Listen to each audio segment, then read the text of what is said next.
Welcome to Real Talk Behind the Frame, the podcast where we dive into the stories behind the movies we love, how they were made, what they mean, and how we interpret them. I'm Grant. And I'm Bobby.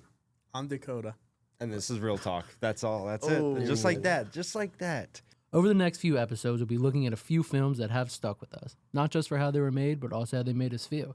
This is episode 2, and today we're going to be kicking things off with Wes Anderson's 2021 film, The French Dispatch. So we may have also, I'm gonna just right off the dome here, we may have also gonna keep it casual, realize some of our old mistakes, and didn't really give a good context of the movie on the last episode of like really what actually happened. Didn't paint a good picture for the audience. Well, this is a movie, I think that I'm the one that suggested it. It's a movie I've seen a couple times. This movie doesn't follow a super like linear storytelling path, so I don't think it necessarily requires that we read off like a synopsis. Unless I'm missing something, my basic understanding of the movie is that The French Dispatch is the name of a newspaper in this fictional world, is the name of like a newspaper company, or like they do like news stories and stuff like that. And the main character, or not the main character, the head of that newspaper company, who's played by Bill Murray, has died, and this is like a view into the last issue of it, because upon his death, he basically decided that the newspaper company will die with him, that they're not going to do anything else after that. So they're writing like a last issue that they're going to release after his death, and it's basically 4 vignettes, it's a visual representation of 4 different articles that are in this last issue. I don't think they really say it, but I don't think those are the only issues, or the only articles that are in this last issue, but it's just 4 of them picked out from it. And so it's 4 different people on his newspaper staff presenting a story about 4 different things within it. And it's just 4 kind of vignettes within this movie. And Wes Anderson, especially with his more recent movies, I don't know if you've seen any of it on Netflix, but it's got like Benedict Cumberbatch, and it's like 4 different stories that he's told from like Roald Dahl books, and they're put as separate movies on Netflix, but there's also one movie that has all of them in it. I don't know why, but that seems like something Wes Anderson's interested in right now, is he likes telling like little stories. Hopefully that made enough sense for if you haven't seen the movie. I mean, to be fair, if you haven't seen the movie, there's really no way to describe it that's going to make sense. There's not like a through line through it. The through line is that Bill Murray's characters died, and this is the last issue of a newspaper that he started. It's basically just like bringing stories to life in a sense. Written stories in a sense. It's not like a super complicated plot or anything like that, and I don't think that there's really like a main point you're supposed to take away from all 4 of them like combined. I think each of them kind of has their own story. But yeah, in terms of synopsis, it's like if you don't know what the movie's about, you kind of would go into it blind. I don't think it really it's funny because I don't think it really even matters what it's about, and it's almost like that's kind of like the point of some of Wes Anderson's stuff, is I don't think it really matters what it's about. I think you watch Wes Anderson if you watch it for the art, like how the movie looks, obviously, like how he films everything, just the whole aesthetic of the movie itself. I feel like that's why you watch Wes Anderson. That's a lot of my main points of the movie come or dive into that, just because, like you said, it's not really a story. There's no main story to the movie besides telling multiple tiny stories. Yeah. I guess like right off the rip, did you guys like this movie? Because I kind of brought this. You know what's funny is like, I like this movie a lot. It's one of my favorite Wes Anderson movies, and it's so funny because like when I initially suggested, I'm like, yeah, let's watch that one. It's like I got a little bit of that feeling when I was watching it, where I was much more critical than when I usually watch it, because usually I'm just watching it for me. But this time when I was sitting down watching, I'm like, these guys are watching this movie too. It's like, because like some of it's such a. I'll let you guys answer in a sec. I'm sorry. It's such like a like Wes Anderson loves himself. Like you can tell he does. It's such like a self-aggrandizing movie. Like it just sometimes, like when I'm watching it for me, I'm like, this is good. When I was watching it this time, like, would you shut the fuck? Like let's go. You know what I'm saying? So did you guys like it? I love the movie. I literally watched it, I think, 3 hours ago, and I've liked a lot of Wes Anderson movies.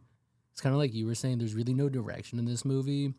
And I think that's my favorite part about Wes Anderson movies. You don't have to pay attention to the story because They're almost like so art house and visually appealing to where you're like, I don't really care what's happening because this is so beautiful. And I think I didn't even really read anything about the movie before I went into it. I just heard you suggested it, so I was like, okay, just gonna go into this raw. Ooh. Yeah, I'm just gonna go into it without any notion of what it's supposed to be. So it started, and right when it started, I was like, Wes Anderson. I know this is gonna be an interesting ride. Yeah, it's like, oh, this guy's back. And Like he's doing dude, some yes, weird. it's like okay, I think Wes Anderson likes himself. Yeah, a lot. But I think. thought everything about it was I enjoyed. I really like non-linear stories, which is funny because we just did Donnie Darko, which really isn't linear either. But it's like you can almost take each news article or segment as its own. You just gotta take 25 minutes of your attention, just lock in on each one, which I like. And also the cast was insane. Yeah. I think my favorite one was the first one with Benicio del Toro. Well, was- that's the second one, but yeah, the Or first one's the Owen Wilson one. That one's like, which I like the Owen Wilson. it was one. cool because it was enjoyed like that 5 minutes, but like we were just talking before we even recorded, it's very forgettable. yeah. But it's like a fun intro to the movie. Then it just does the weird little fade to black, and then you're automatically in the next one. I think that one was my favorite, just because like the whole art aspect on it, I was very locked in. But I think my favorite thing about the movie is just how Wes Anderson it is. Like, I feel like he's the only person, at least for me, where if you put on a Wes Anderson movie without telling me who it's by, give me 5 minutes and I'm like, this is Wes Anderson. Like the little dolly zooms and all the symmetry and just there's so many things about his art style where it's perfect. And this is, I feel like it's beautiful. like peak Wes Anderson. Yeah, it's like 'cause- yes. unbridled. Like it feels like he's making this movie for nobody but himself, and I think it's great sometimes. And then other times, it's like what I said earlier. It's like, dude, would you just move on? It's also funny because I enjoyed the movie. I just don't enjoy the fact of like how it felt that the entire movie was the writer of the newspaper, the owner of the newspaper dying, and then it's just telling the other stories. Yeah. I have a weird thing with just multiple stories being in one movie, but also it's once I kind of caught on to that's what it was. I looked at it in like a different aspect, and like I said, Wes Anderson with his visuals and how he does his film and everything, and like you were saying, how Wes Anderson loves himself. Yeah. It's like I see that in the other aspect of like no other modern movie is filmed like this. It has like a very kind of like old school like vintage feel, especially with the actors, like how you would see in like those. I wish we were videotaping this, but like how how they did some of the acting, the dialogue was straight back and forth, straight hard cut, and even like some of the extras for actors were acted old school, like where they just like we're doing all that type of stuff. So I feel like enjoying, or like very doing it for himself and liking himself. Like he was like, this is how it's gonna be. This is how it's gonna be done. It's gonna be just like that. Because you don't see another movie like that. It has like a very old school feel, but in like a modern day type of vibe. Yeah, I feel like it's a movie where like every person involved with that movie being made is on board with what he's doing. You know what I mean? Like down to the people setting up the set I deck. was just people. about to say that. Dude, the set design. It's so pretty. It's one where I found myself pausing it like so many times just to lock in on the set designing. So it's like you have to put so much into that for a 3-second shot. Like there's so many where it's a camera in one room and then it pans over and it's a brand new room. Like you probably just spent 24 plus hours for 3 seconds of that. Like that is dedication. Well, I will say is I love the movie aspect of, I guess there are many feels, vibes, and aesthetics to the movie of like, I guess what I could say most about this movie, I didn't like the storyline. Yeah. I didn't really like it. It was, but I also, knowing Wes Anderson and, there are other movies where the storyline is very good. I just know him for his visual appealing stuff, and I knew kind of that coming into it is there was like the one scene where like it looked like you were at a theater play where the set was moving behind them, and then at the It was so end, cool. you also have like the cartoon vibe where it was like a cartoon aspect of the movie, and then going back to the old school, like some of the movie was in different aspect ratios. And I guess I looked at it in a very different aspect of film wise. I was looking at it for the like cinematography for work and all that stuff, but just a very cool way of doing a whole bunch of different stuff. And again, going back to the thing of Wes Anderson like himself, like it's gonna happen this way, and he makes it work in some way and somehow. Just the storyline was not the biggest fan of that. I think it's one of those things where it's like, for me, it's very enjoyable to watch. Like, I really like Wes Anderson a lot. He's one of my favorite directors. I think it's like, when you put Wes Anderson's movies on a scale, it's like Fantastic Mr. Fox is on, if you guys have seen that, have you seen it? It's like that would be on one side of the scale, and I'm not saying it's better. I'm saying that's on one side of the scale of a straight up story. Like, there's not much to that movie in terms of like interpreting it. Yeah. It's a pretty straightforward. I mean, it's based off of a children's book, so it's like very linear, very straight up, very stylized, but it's just a story. And then this is like on the opposite side of it, where it's like the story is not very important, but it also is like he has stuff to say. Like, I think that the whole art story, I think part of it is him potentially talking about himself, of like kind of making abstract stuff that not everybody understands. But there's also comedy. I don't know if any of it's that deep. I think what's fun about this movie is like when you think about a Marvel movie, and we talked about this last week, it's like if you think too much about it, it's like this really doesn't make any, like there's nothing beyond, it's very surface level. It's not a very deep movie. And then I think it's almost in a different way, the same way about this movie. It's like there's not that much to think about, I don't think, with most of the stories. Like with the story with Timothée Chalamet, there's obviously like political intrigue in it. Like they're talking, I think a lot of what he's saying is like the older lady that gets with Timothée Chalamet at the beginning, her opinion is kind of like, she is like, I've seen this cycle before. When I was your age, I was trying to do this. Everybody is like a revolutionary in their mind. And then it ends up, it has like something to say, but it's not that important. I think what's funny about this movie is it's like, it's a really enjoyable movie, but like as a straight up movie, I don't think it's a very good movie, which is kind of funny to say, but I don't like, this is a movie I feel like you give to my mother, like Tina Omer. It's like I'm watching this thing. She will probably stop like midway through and be like, what the hell is going on? She's like, what is going on?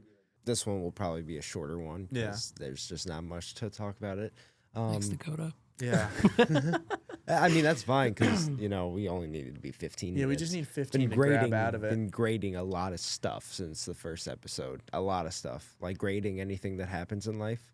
Or what I get now. I've been grading, grading shit. Like, fucking, if I recently... I've been too, subconsciously. Recently, since we've been playing NBA, and like I've been, if we lose or win, especially if we lose, I'm like, fucking 5. Yeah, like, you rate like the match you're having or your opponent? Like the opponents. I rate everything. Got lucky. It's like we were anything. Like we go out, we went to Chili's, and I'm like, our server's an 80 right now. My Coke Zero's a 90. Like, well, speaking of our rating segment, we have to do ratings for The French Dispatch by Wes Anderson. Oh, mine's gonna be so much higher than yours, and I already know it. So I will go last. We can go you, Bob. Yeah, you go first this time.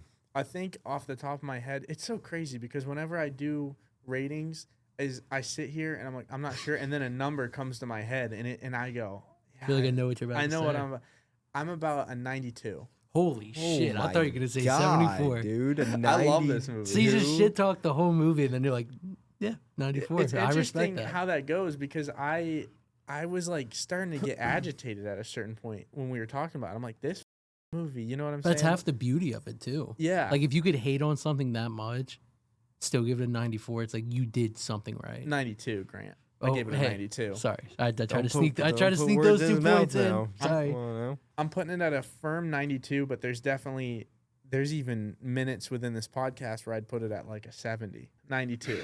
I'll put it at 92. Wow. Well, that being said, I can't believe you said a 92. I'm going to give it like a 72. Okay. 72. That's fair.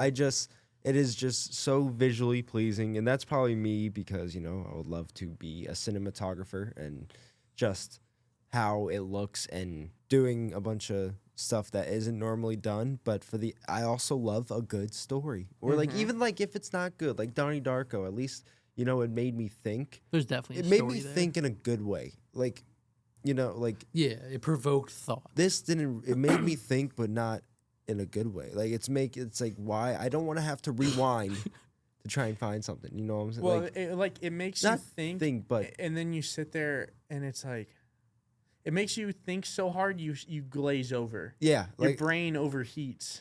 So I think I would give this movie. I'm gonna go 89. I'm gonna go 89 such a follower. simply for it's the most. I'd say this is like one of the most beautiful movies I've visually seen in a good couple of years. I would go 89. That's kind of me. I don't know. If you take out the last kidnapping segment, easy 95. Easy. But with the kidnapping segment, I'm just trying not to let that bring my score down all the way.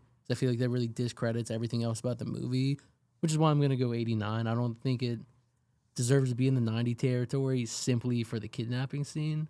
I'm going to go with a solid 89.3. What's these .3s? I don't know. I feel I don't that's. know. I don't know. I'm with you. I like where you're at, and I agree with you. I like all that. We can't score. We have to be subjective with our scores because, we can't do anything other than take our own thoughts into consideration. Objectively, as a film, probably like a 52. Subjectively, 92. Right? You know what I'm saying? I'd probably go like 54.6. So I'm saying that's Objectively, you're saying? Yeah. Okay. out of 54.6. 50, 100%. 54.